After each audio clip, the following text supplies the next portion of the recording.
And Michael Oku is on the line with us. He's a correspondent with Al Jazeera America, the cable news channel that covers domestic and international news. Michael's reporting can be seen on Al Jazeera America's prime time show, America Tonight, which airs weeknights at 9 p.m. Eastern, 6 p.m. Pacific.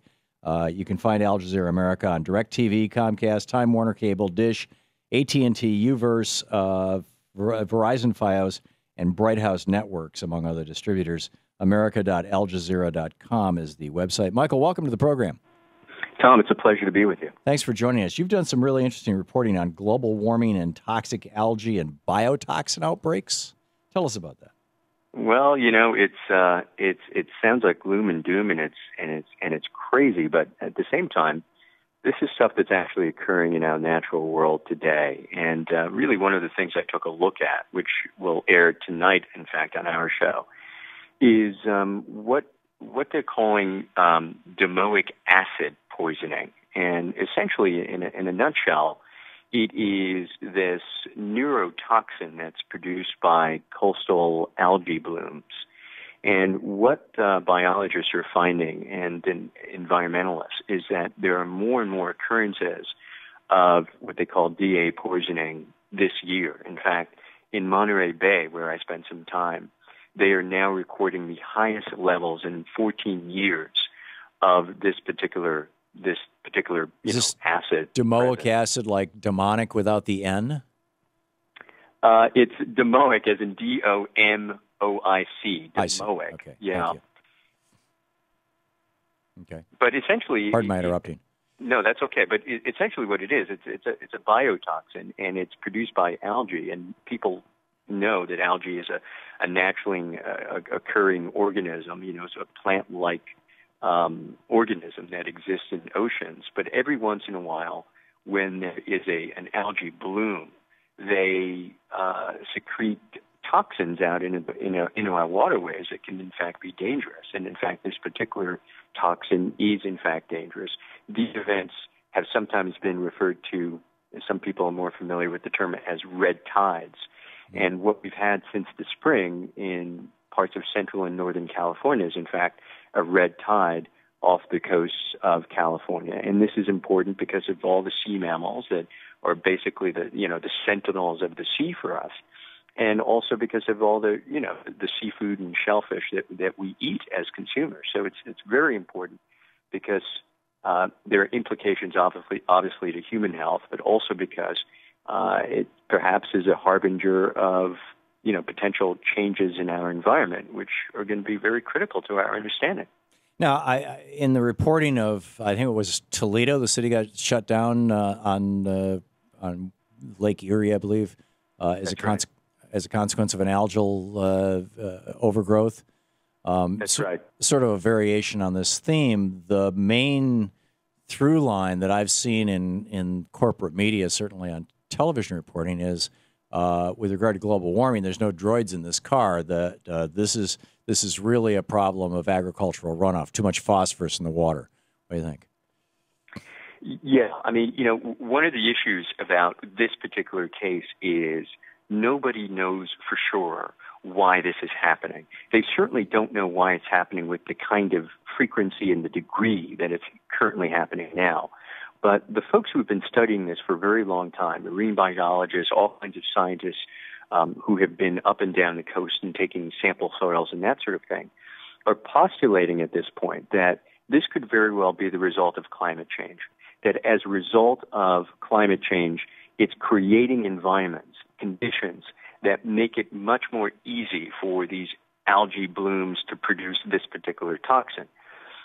But they also say that there is a very high likelihood that chemicals, in our fertilizers, like, for example, nitrogen and other nutrients that are used on our farm lands and on golf courses and that you find from septic tanks, are spilling into our waterways. And because of natural occurring population growth, you have larger volumes of this stuff seeping into our water. And also because people are using, more fertilizers, perhaps. We've got, a section of California here, the Central Valley, that's known as the salad bowl for the United States, that produces, some ridiculously high percentage of the vegetables that we eat in the country, that is a highly intense economy that's functioning there every day. And so there's pressure to continue to put out a product.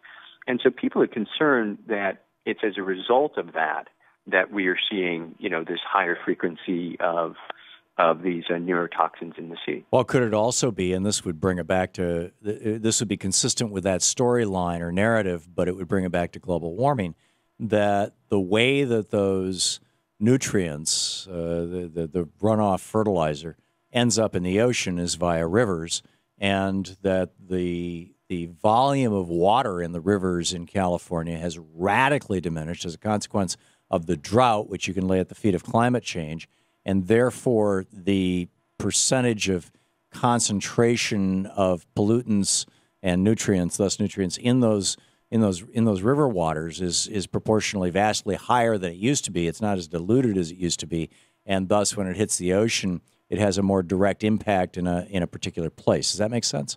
That makes a lot of sense, and you've clearly done your homework. I mean, that is one of the things that people are saying. And as a result of that, there's concern about what's going to happen this fall when we see, what they're predicting to be a pretty serious El Nino system move through.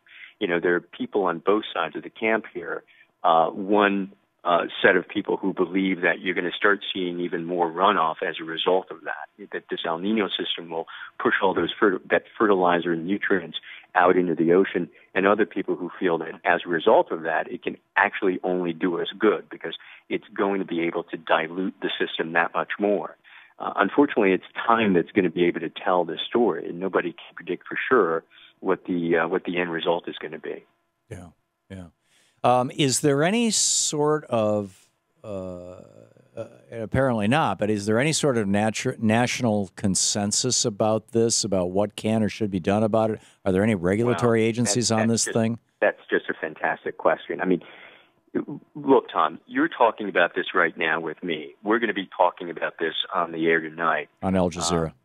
On Al Jazeera. But let me tell you something. I mean, just your viewers, your listeners can probably answer this question on their own. How often have they seen this story reported? Right. Not a lot of people are talking about this, and I can tell you that even in the state of California, there isn't consensus about what ought to be done here. In fact, there are no statewide limits on the amount of, for example, fertilizers that farmers can use, and what's more, scientists aren't even sure what those limits should be. So we are far behind, politically anyway, of coming up with some sort of a remedy to fix. Does that reflect being far behind scientifically, or does it just reflect politicians being, distracted with getting reelected or getting paid off by the fossil fuel industry or something? Far be it from me to answer that conclusively. I will tell you that it may very well be, if you listen to the observers who've been watching this stuff, a combination of all of those things. Yeah, I mean, that's certainly what we see with climate change, is that the political will does not reflect the scientific consensus. That's exactly right. I mean, I would tell you this. I mean, I think that we tend to be a reactive culture anyway. Mm-hmm. It's very, very easy to say, once a terrible tragedy has occurred, that we need to come up with a remedy. Right. What we're doing is we're taking a look right now at a problem that could very well become a much bigger problem years down the line. Right now, what we're seeing is sea mammals dying in higher proportions than we've seen in the past. Right. That's a sentinel that's going off. This is the canary in the mine field. Michael Oku, the reporter with Al Jazeera America. You can see his show tonight at 9 p.m. Eastern Time, 6 p.m. Pacific. Hang on just a second, Michael. This is the Thom Hartmann Program. Sorry, that guy steps on me every time. Michael, thanks so much for being with us. You got it, Tom. My pleasure. Great talking with you. And I look forward to seeing your show tonight on Al Jazeera.